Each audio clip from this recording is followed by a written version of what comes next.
Hello students. तो GPN पाठशाला में आपका स्वागत है। और आज हम करेंगे maths class 10th real numbers की एक्सरसाइज नंबर 2। ये लास्ट एक्सरसाइज भी है और फर्स्ट एक्सरसाइज हमने करी है और उम्मीद है आपको अच्छे से समझ में आई होगी। ठीक है ना। तो आप हमारा प्रीवियस वीडियो भी देख सकते हैं और मैंने इसकी एक प्लेलिस्ट बना दी है, तो जहाँ पे आप ये सब चीज़ें एक जगह पे देख सकते हैं। ठीक है ना। तो चलिए एक्सरसाइज 1.2 क्वेश्चन नंबर 1। ठीक है। तो क्वेश्चन नंबर 1 क्या कहता है कि prove that root 5 is irrational. ठीक है। तो अब इसको करने से पहले कुछ बेसिक बातें बता देता हूँ, ठीक, जो कि आप लोगों को पता होनी चाहिए। अगर पता है तो बहुत अच्छी बात है, नहीं है तो सुनिए कि अगर कोई भी दो नंबर है और जो कि रैशनल है, अगर उनको सम करेंगे तो वो हमेशा रैशनल आएगा। ठीक है। तो अगर इनका प्रोडक्ट करेंगे तो भी ये रैशनल नंबर ही आएगा।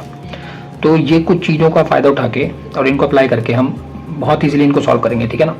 तो हमें प्रूव करना है कि रूट 5 इज इरेशनल। तो हम इसे प्रूव करेंगे कॉन्ट्रडिक्शन मेथड से। तो कॉन्ट्रडिक्शन मेथड में हम एक सपोजिशन लेते हैं और फिर अल्टीमेटली वो जब रॉन्ग हो जाता है तो हम ये मान लेते हैं कि हमारा सपोजिशन ही रॉन्ग था, तो इसका मतलब कि उसका उल्टा सही है। ठीक है ना। तो अभी आप देखेंगे इसका मतलब क्या है। तो यहाँ पे हमें प्रूव करना है कि रूट 5 एक इरेशनल नंबर है। तो पहले हम सपोज कर लेते हैं कि मान लीजिए रूट 5 एक रैशनल नंबर है। ठीक है। So let us suppose that root 5 is a rational number. ठीक है, हमने ये सपोज कर लिया। तो अगर ये रैशनल है तो आपको पता है कि रैशनल नंबर क्या होते हैं। They can be written in the form of p upon q where q should not be equal to 0। यानी कि जो डिनोमिनेटर है वो 0 नहीं होना चाहिए, क्योंकि डिनोमिनेटर 0 होगा तो आंसर इन्फिनिटी आ जाएगा, जो कि फिर अगेन एक इरेशनल कॉन्सेप्ट हो जाएगा। ठीक है। तो अगर ये रैशनल है तो हम इसको आप p अपॉन q ले सकते हैं, a अपॉन b ले सकते हैं। ठीक है ना। आप कुछ भी ले सकते हैं, इनमें से आपकी मर्जी है। मैं a अपॉन b ले रहा हूँ, ठीक है, क्योंकि जस्ट वेरिएबल है। तो root 5 can be written in the form of a upon b। ठीक है ना। यहाँ कंडीशन क्या होगी, सेम, कि b should not be equal to 0। ठीक है। कुछ बहुत सारे बच्चों को ये क्वेश्चन समझ में नहीं आता है। ठीक है ना। बहुत ईजी है, मैं बिल्कुल इन डेप्थ जाऊँगा तो आप ध्यान से सुनिएगा। ठीक है। तो हमने रूट 5 को जब रैशनल माना तो इसका मतलब है कि वो a अपॉन बी की फॉर्म में लिखा जा सकता है, जहाँ पे b जो है 0 नहीं है। ठीक है ना। तो अब ये कोई नंबर्स हैं, कुछ भी हो सकते हैं, 2 3 4 5, है ना। और ये भी खास बात है कि ये इंटीजर्स हैं, मतलब ये पॉजिटिव भी हो सकते हैं और नेगेटिव भी हो सकते हैं। ये हमारा असम्पशन है। ठीक है ना। तो अगर ऐसा है तो यहाँ से हम a की वैल्यू निकाल सकते हैं। तो a की वैल्यू क्या आएगी, a की वैल्यू आएगी root 5b cross multiply, right. तो रूट 5b अब हम स्क्वायर कर देंगे दोनों तरफ। ठीक है। तो हम स्क्वायरिंग बोथ द साइड्स। आपको स्टेप्स याद नहीं करना है, आपको समझना है। ठीक है ना। तो जब स्क्वायरिंग कर देंगे तो क्या हो जाएगा, a स्क्वायर हो जाएगा, इधर रूट हट जाएगा और 5b स्क्वायर हो जाएगा। अब यहां से हमें साफ साफ एक चीज पता लग रही है कि जो 5 है वो a स्क्वायर का फैक्टर है ना। तो यहां से पता क्या लग रहा है हमें कि 5 is a factor of a square. और थ्योरम कहती है कि अगर कोई नंबर किसी के स्क्वायर का फैक्टर है तो वो उस नंबर का ही फैक्टर होगा। मतलब अगर 5 a स्क्वायर का फैक्टर है तो 5 a का भी फैक्टर होगा। ठीक है ना। तो इसका मतलब है कि 5 is also a factor of a का भी फैक्टर है। ठीक है ना, according to theorem.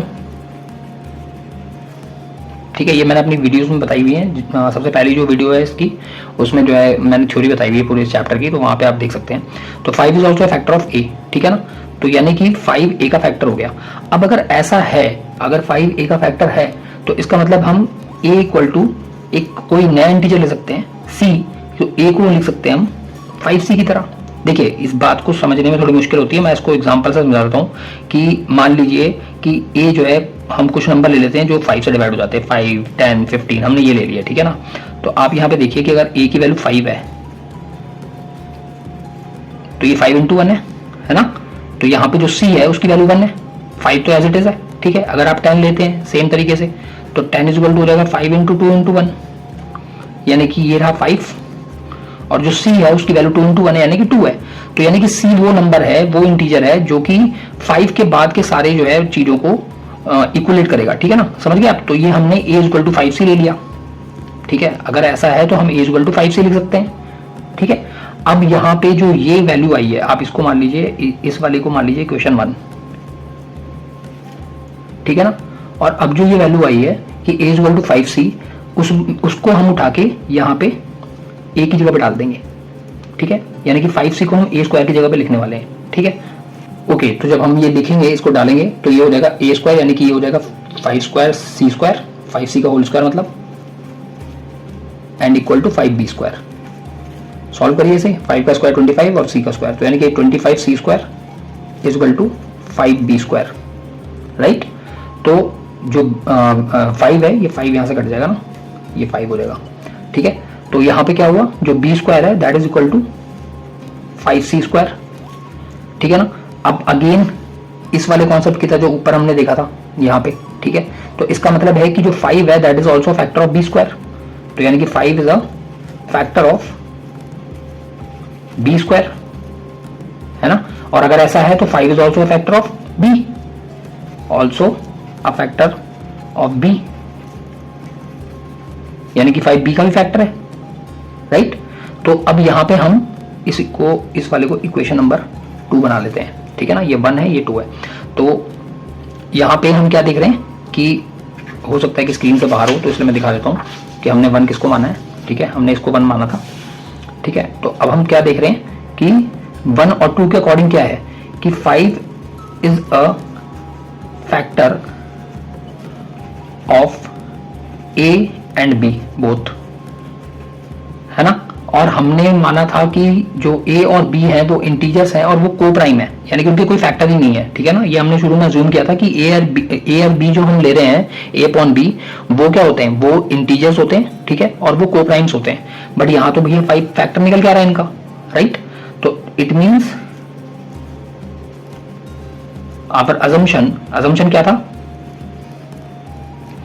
That a and b are integers and they are co-prime। अब co-prime तो पता है ना आपको, जो वो नंबर्स जो खुद से या फिर 1 से डिवाइड हो सकते हैं, बस, है ना। तो यहाँ पे ये 5 एक अलग फैक्टर आ रहा है, यानी कि एक कंपोजिट नंबर हो गया ये, ठीक है ना। तो हमारा अजम्पशन यहाँ पे गलत है, ठीक है, कि ये को-प्राइम है, ये को-प्राइम नहीं है, हमने साबित कर दिया, ये हमने दिखा दिया भैया, देखो कि 5 इसका फैक्टर है, ठीक है। तो इसका मतलब है कि जो ये पूरा अजम्पशन गलत आया, ये क्यों आया, क्योंकि हमने जो शुरू में अजम्पशन लिया था, ठीक है, यही रॉन्ग है, ठीक है। तो ये अजम्पशन इसलिए आया कि our assumption is wrong, our assumption is wrong, therefore root 5 is an irrational number। तो इसका मतलब है हमने साबित कर दिया कि रूट 5 एक irrational नंबर है, we have proved it, ठीक है। so this is your answer, ठीक है। एक दो बार आपको देखना पड़ेगा, और बेसिक कॉन्सेप्ट आपको अगर पूरा क्लियर है तो इसमें बहुत ही बेसिक चीजें लग रही हैं, ठीक है ना। फैक्टर्स और ये सब हम क्लास 4 5 से पढ़ते आ रहे हैं, ठीक है, बट इसमें बच्चे कंफ्यूज हो जाते हैं, तो थोड़ा सा ध्यान दीजिएगा इस पे, ठीक है ना। चलिए, तो अब इसी के बेस पे हम आगे के सारे क्वेश्चंस करेंगे, वो फटाफट हो जाएंगे अगर आपको ये बातें समझ में आ गई हैं तो, ठीक है। तो आप देखेंगे question number 2। Okay, question number 2 भी ऐसा ही है कि prove that 3 + 2 root 5 is irrational. तो अब हमें प्रूव करना है कि 3 + 2 रूट 5 एक इर्रेशनल नंबर है, ठीक है ना। तो हम अगेन वही अजम्पशन कर लेंगे, आंसर नंबर 2 अगेन वही अज्यूम कर लेंगे कि लेट अज्यूम कि 3 + 2 रूट 5 इज रैशनल। मान लीजिए कि रैशनल है, हमने ये अज्यूम कर लिया, ठीक है ना। अगेन कॉन्ट्राडिक्टिव मेथड है, कॉन्ट्राडिक्शन से करेंगे इसे सॉल्व हम, ठीक है। तो अब यहाँ पे अगर ऐसा है तो इसका मतलब है कि 3 + 2 रूट 5 जो है it can be written in the form of a upon b, जहां पे b is not equal to 0 और a and b are co primes, right. अब यहां पे देखिए, अब आपको ये 3 इधर लेके आना। देखिए ऊपर हम प्रूव कर चुके हैं कि रूट 5 एक रैशनल नंबर है, राइट। तो आप 3 को इधर ले आइए, मतलब आपको रूट 5 के अलावा सब कुछ इधर भेजना है। तो ये हो जाएगा पहले 2 root 5 is equal to a upon b -3, ठीक है। अब ये 2 यहाँ मल्टीप्लाई हो गया, जाके डिवाइड हो जाएगा, तो ये हो जाएगा रूट 5 इज इक्वल टू, मैं इसको थोड़ा सा सिंप्लीफाई तरीके से लिखने की कोशिश कर रहा हूँ, एलसीएम वगैरह निकालना नहीं पड़ेगा, वरना ज्यादातर सॉल्यूशंस में ये एलसीएम वगैरह निकालते हैं। तो एनीवेज ये a अपॉन b -3, अब ये हाफ दोनों में मल्टीप्लाई हो जाएगा, राइट। तो नीचे हो जाएगा a अपॉन 2b और इधर हो जाएगा -3 अपॉन 2, तो ये हो जाएगा रूट 5 इज इक्वल टू 2 इधर 1 a से मल्टीप्लाई होगा पहले, तो a अपॉन 2b -3 अपॉन 2, ठीक है, आप चाहें तो फिर इसको इसका एलसीएम निकाल के और 2 डालेंगे तब भी यही आएगा, ठीक है ना। एनीवेज, तो हम क्या देख रहे हैं कि a/2b जो है वो एक रैशनल नंबर है और 3/2 भी एक रैशनल नंबर है। और अभी मैंने बताया था कि दो रैशनल नंबर के सम और डिफरेंस जो होते हैं वो भी एक रैशनल नंबर आते हैं, ठीक है ना। तो यहां पे हम देख सकते हैं कि RHS इज रैशनल। तो ऐसे क्या होगा, therefore √5 should also be rational, है ना, क्योंकि कोई रैशनल नंबर ही है, कोई रैशनल नंबर ही है जो एक रैशनल नंबर के इक्वल हो सकता है, ठीक है। तो इसका मतलब √5 को भी एक रैशनल नंबर होना चाहिए, बट नहीं, ऐसा नहीं है, हमने अभी ऊपर ही देखा है, ठीक है ना। तो since √5 is not a rational number, therefore our assumption is wrong, right, is wrong। तो इसका मतलब क्या हुआ, इसका मतलब हुआ कि 3 + 2√5 is irrational। HP Hindustan petroleum hence proved, ठीक है। तो ये हो गया, चलिए उम्मीद है आपको समझ में आ गया होगा। आगे के क्वेश्चन भी ऐसे ही हम बेसिक तरीकों से सबको जो है ना इधर राइट में ले जाएंगे, a/b करेंगे और अल्टीमेटली √2 भी आएगा, √5 भी आएगा और फिर अल्टीमेटली यही होने वाला है कि √5 जो है वो एक रैशनल नंबर है तो कॉन्ट्रडिक्शन रॉन्ग, √2 एक रैशनल नंबर है तो contradiction wrong. So it's very easy. अगर आप, मैंने जैसे कहा था कि पहला वाला क्वेश्चन समझ गए हैं और उसके बेस पे ये वाला भी समझ गए हैं तो ये बहुत ईजी है फिर एक्सरसाइज आगे, ठीक है ना। चलिए अब नेक्स्ट क्वेश्चन देखते हैं, क्वेश्चन नंबर 3 और इसके बच्चों 3 पार्ट है, ठीक है ना, तो सिंपल है, ठीक है। तो क्वेश्चन नंबर 3 देखते हैं आप। ओके, क्वेश्चन नंबर 3 का ए पार्ट कह रहा है कि प्रूव दैट 1/√2 इज इर्रेशनल, ठीक है ना। तो हमें अब प्रूव करना है कि 1/√2 जो है वो एक इर्रेशनल नंबर है। तो हम फिर से अज्यूम कर रहे हैं कि मान लीजिए ये एक रैशनल नंबर है, अज्यूम कर रहे हैं, ठीक है ना। मैं पूरा नहीं लिख रहा हूँ, ठीक है, वीडियो का टाइम वेस्ट होगा बिना मतलब। आप इससे पहले वाले क्वेश्चन में देख सकते हैं, हमें कॉन्सेप्ट समझने में ज्यादा ध्यान देना है, ठीक है ना। तो 1/2 को हम एक रैशनल नंबर अज्यूम कर रहे हैं। तो अगर ऐसा है तो 1/√2 can be written in the form of a/b। Same बात कि b should not be equal to 0 and a and b are co primes, right. तो ये कर लिया। अब √2 जो है वो हमें बताया कि रैशनल होता है, तो हम क्या करेंगे, इसे उल्टा करेंगे, ठीक है ना। हम ये जानबूझ के इसलिए कर रहे हैं क्योंकि हमें मालूम है कि मतलब ये प्रूव करने का तरीका है। आप मतलब और किस वे से जाएंगे, तो आप इसे √2 को उल्टा करिए तो ये भी उल्टा हो जाएगा, यानी कि ये हो जाएगा √2/b/a, ठीक है। अब हम यहां से क्या दे सकते हैं कि जो RHS है दैट इज रैशनल, भाई ये रैशनल नंबर है ना, देख रहे हैं। तो therefore √2 should also be rational, उसको भी रैशनल होना चाहिए, राइट। बट ऐसा है नहीं, बट वी नो, हमें पता है कि √2 is irrational, therefore our assumption is wrong,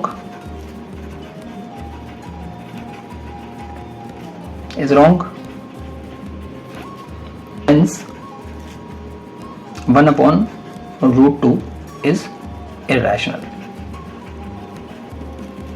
ठीक है, hence proved। इजी था। चलिए आप सेकंड पार्ट देखेंगे, ठीक है, वो भी ऐसे ही है, don't worry. Okay, question number 3 का सेकंड पार्ट देखिए, ठीक है। तो कह रहा है कि प्रूव दैट 7√5 इज इर्रेशनल, ठीक। तो आंसर 3 का सेकंड कर रहे हैं हम।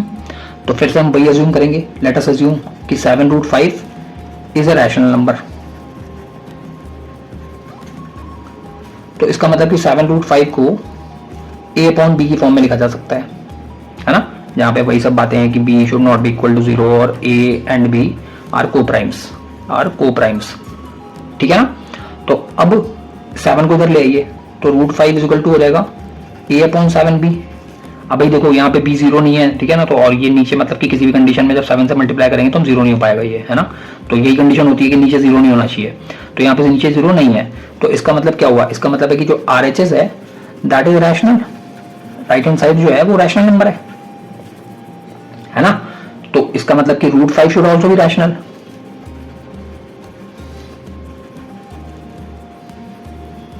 बट ऐसा है नहीं। तो आवर अजम्पशन इज रॉन्ग, है ना, कॉन्ट्रडिक्शन हो गया।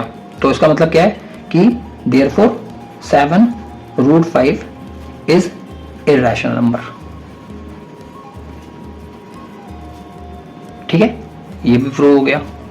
अब इसका जल्दी से फटाफट लास्ट पार्ट देख लेते हैं, ठीक है, फिर इसके बाद हम पॉलिनोमियल की एक्सरसाइज शुरू करेंगे और मजा आएगा उसको करने में, ठीक है ना। पॉलिनोमियल, एपी, ये कुछ बच्चों को बहुत ज्यादा हार्ड लगते हैं, बट अगर आपको बेसिक्स समझ में आ गए ना तो इनको करने में बहुत मजा आता है। एनीवेज, तो 3 का थर्ड पार्ट देखते हैं हम। तो ये क्या कह रहा है, ये कह रहा है कि prove that 6 + √2 is irrational number. ठीक है, तो हमें प्रूव करना है कि 6 + √2 एक इर्रेशनल नंबर है।